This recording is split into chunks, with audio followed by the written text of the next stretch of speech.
So before we get into how this cover was all put together and sequenced on the 707, let's talk about the sounds themselves. So the entire inspiration for this whole thing came from a bass patch that I came up with on the System-8, using the System-8 engine and the FM variations of the oscillators. And right away it sounded familiar.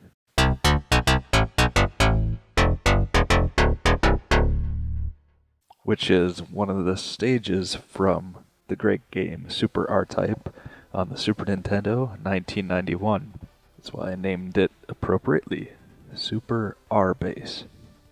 The color knob is being modulated by the pitch envelope, and so it's just like a little bit of decay. When you hit the note, it's going to choke it down. So if we take out the filter envelope completely, and then just turn up the cutoff,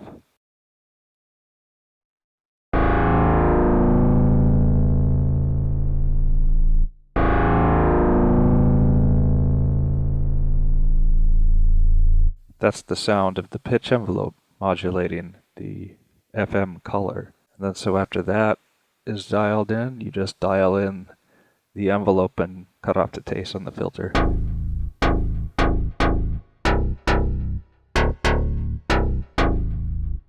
So the lead sound is coming from the OB-6. It's just kind of a brassy sound with a little bit of pitch modulation.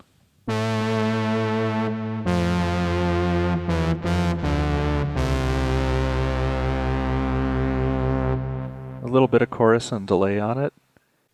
So the cool thing about this patch is it uses the new vintage knob setting, which is ported over from the brand new Prophet 5 Rev 4, Prophet 5, Prophet 10. That's the thing that everybody was raving about when that was announced, aside from the obvious. Anyway, what it does is it replaces the detune feature with the vintage algorithm. And so to get to that, you just press bank, globals, and then number 4, and you can see I have it on. If we turn it off, this goes back to the default slop setting.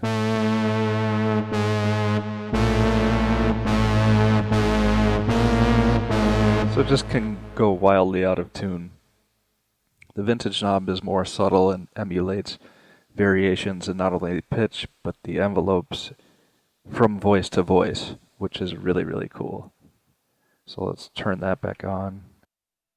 Now, if we turn this all the way up,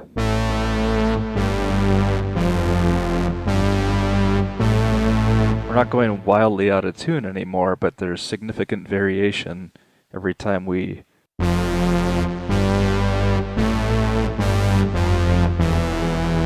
as we activate each voice.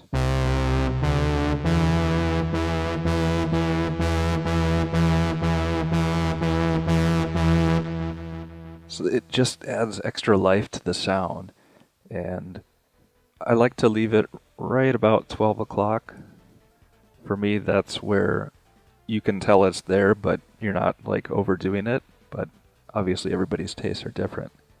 So that's the lead sound.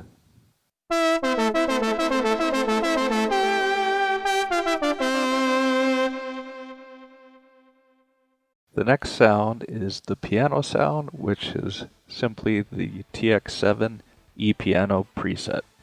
Not much to say about that. You all know it and love it.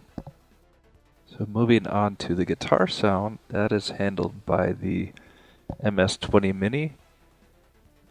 We've got a patch where we're taking the output, feeding it into the external signal processor, boosting the level, which gives a naturally highly overdriven sound.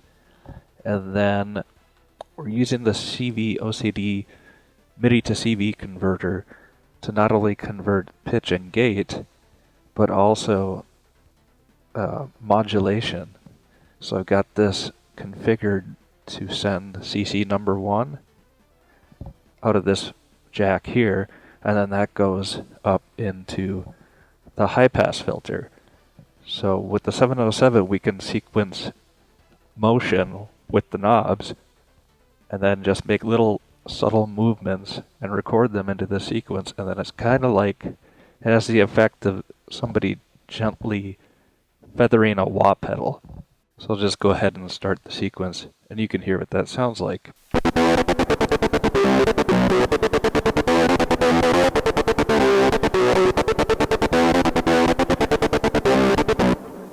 And in different clips, I have different amounts of modulation sequenced on a per step basis. For example, this one.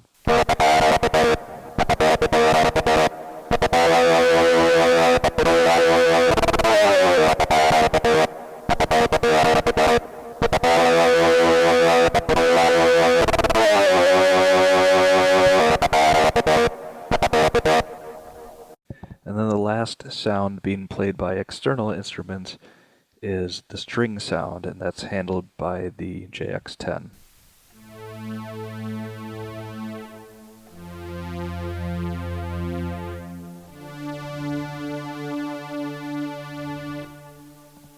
It's just the low string and high string sounds layered on top of each other.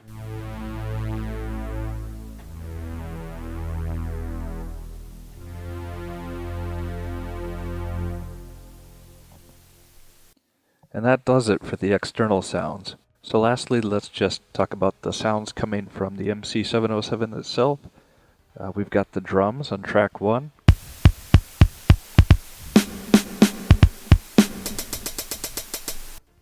And that consists mostly of samples, 32K samples from an Oberheim DMX.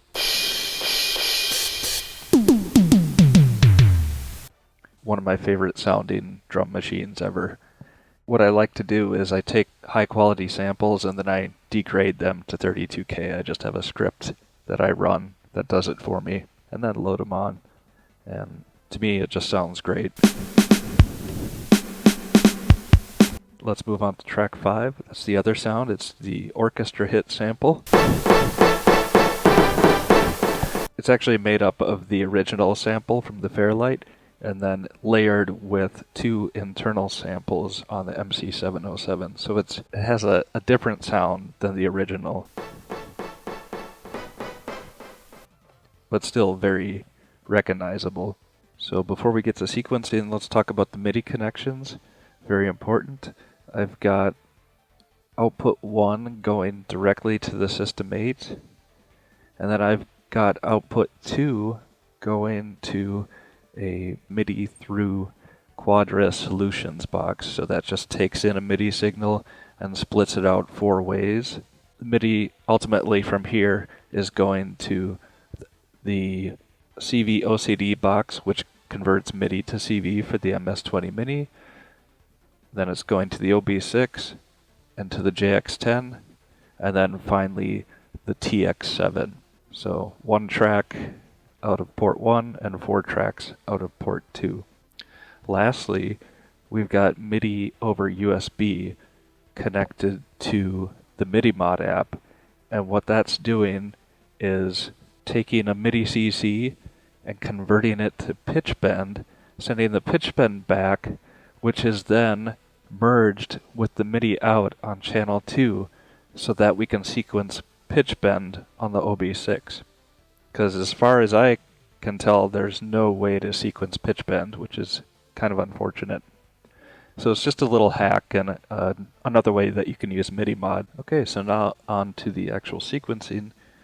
You can see I've got these tracks all the way down, but there are instruments on each one of them that I use to just get the ideas down. So there's a sound that's akin to all these external instruments.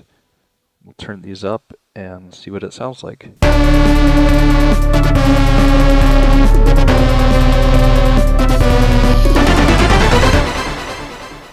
So you can tell that we've got our lead is a little bit out of tune, but that's okay because we're not hearing the lead in the actual track, we're hearing the OB-6 instead.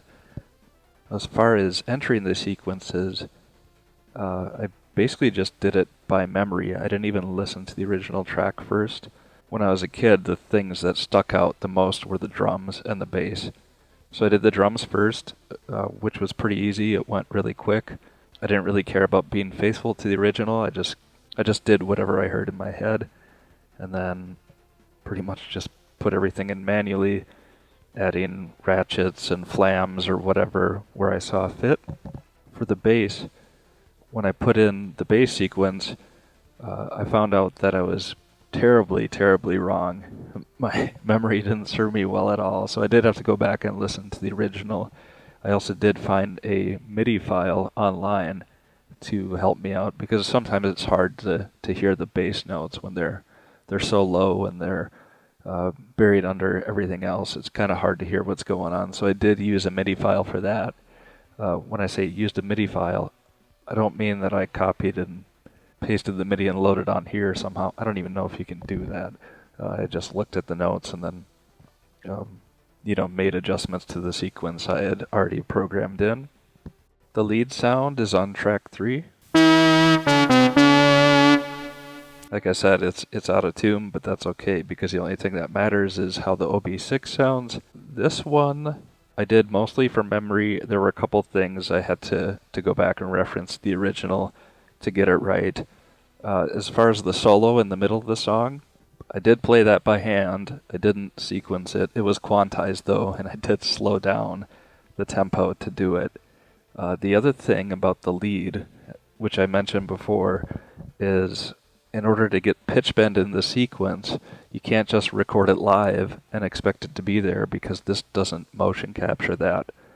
But you can motion capture any of these knobs, and so what I ended up doing, if we go into the track settings, I don't know if you can see that, but I've got this effects knob sending out CC number 2, and then so the MIDI mod app sees CC number 2 and it maps it to pitch bend, sends it back into here, and then merges it with output 2.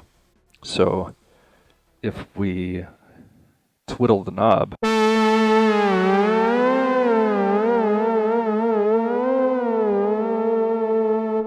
that's our pitch bend. This is motion sequenced in the track.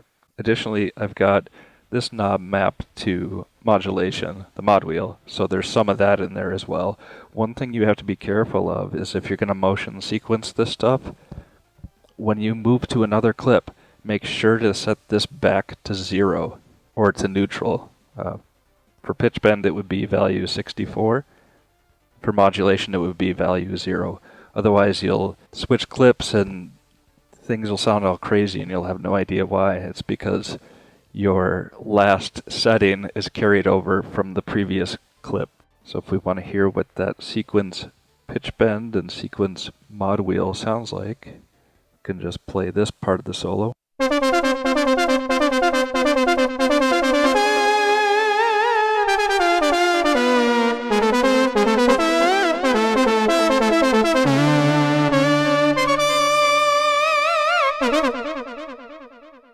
Okay, moving on to track 4. That is the E piano, handled by the TX7.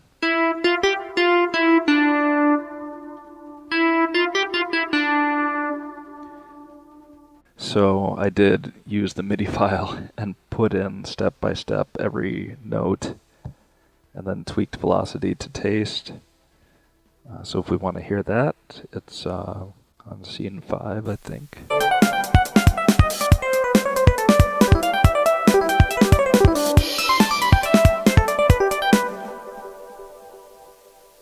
Moving on to track 5, this is the orchestra hit. I don't know if there's more than a few notes throughout the entire thing. You can see the entire row is almost empty because there's such little variation.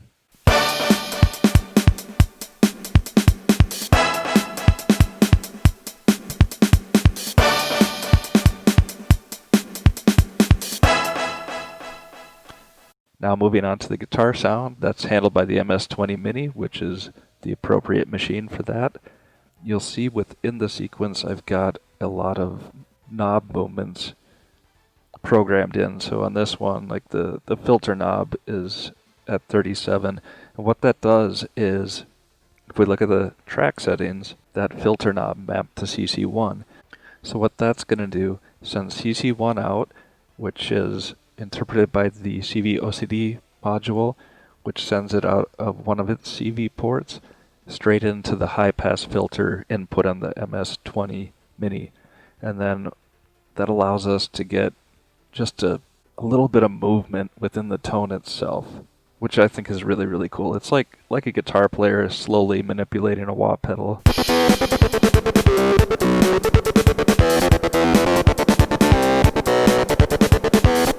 Without that movement, it can sound pretty static.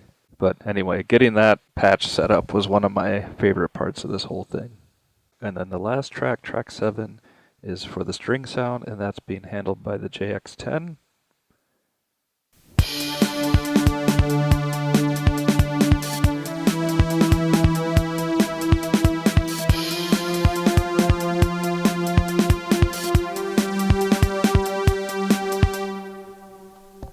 Very classic sound. So when it comes to the audio routing, the MS-20 Mini, the MC-707, and the JX-10 and the TX7 are all coming into the mixer.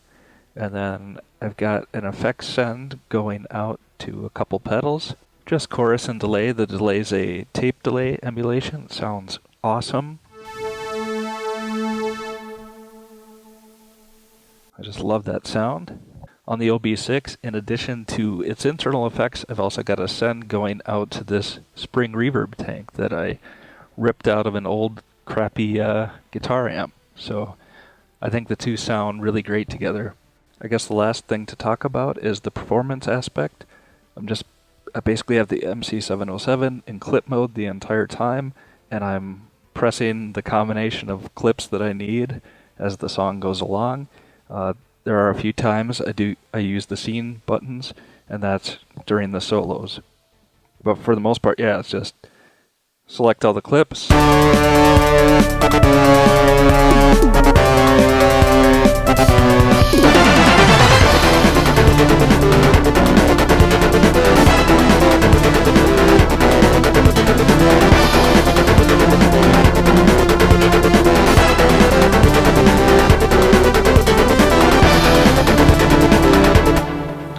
And like I said, for the solo section, I've got some scenes set up. So like scene 1 is the part right before the solo starts.